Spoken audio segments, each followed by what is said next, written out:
ಅಲೆಗಳಬ್ಬರಕ್ಕೆ ಸಮುದ್ರದಲ್ಲಿ ಮುಳುಗಿದ ಮೀನುಗಾರಿಕಾ ದೋಣಿ. ಕರಾವಳಿ ಪೊಲೀಸರ ಸಕಾಲಿಕ ಕಾರ್ಯಾಚರಣೆಯಿಂದ 27 ಮೀನುಗಾರರು ಸುರಕ್ಷಿತ ಪಾರು.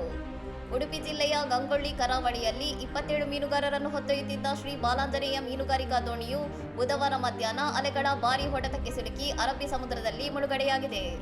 ಗಂಗೊಳ್ಳಿ ಮ್ಯಾಂಗನೀಸ್ ಜೆಟ್ಟಿಯಿಂದ ಮೀನುಗಾರಿಕೆಗೆ ತೆರಳಿದ್ದ ದೋಣಿಯು ಸಮುದ್ರ ಮುಖಭಾಗದಿಂದ ಸುಮಾರು 3 ನಾಟಿಕೈಲ್ ಮೈಲು ದೂರದಲ್ಲಿದ್ದಾಗ ಮಧ್ಯಾಹ್ನ 3:30ಯ ಸುಮಾರಿಗೆ ಬಲವಾದ ಅಲೆಗಳ ಅಬ್ಬರಕ್ಕೆ ದೋಣಿಯ ಹಲಗೆ ಮುರಿದು ಸಮುದ್ರದ ನೀರು ಒಳಗೆ ನುಗ್ಗಿದೆ.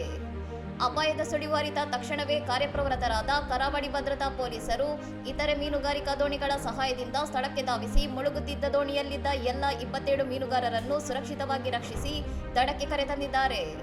ಪೊಲೀಸರ ಈ ಕ್ಷಿಪ್ರ ಹಾಗೂ ಸಾಹಸಮಯ ಕಾರ್ಯಾಚರಣೆಯಿಂದಾಗಿ ದೊಡ್ಡದಾದ ಪ್ರಾಣಾಪಾಯವೊಂದು ತಪ್ಪಿದಂತಾಗಿದ್ದು ಮೀನುಗಾರರ ಕುಟುಂಬಗಳು ನಿಟ್ಟುಸಿರು ಬಿಟ್ಟಿವೆ.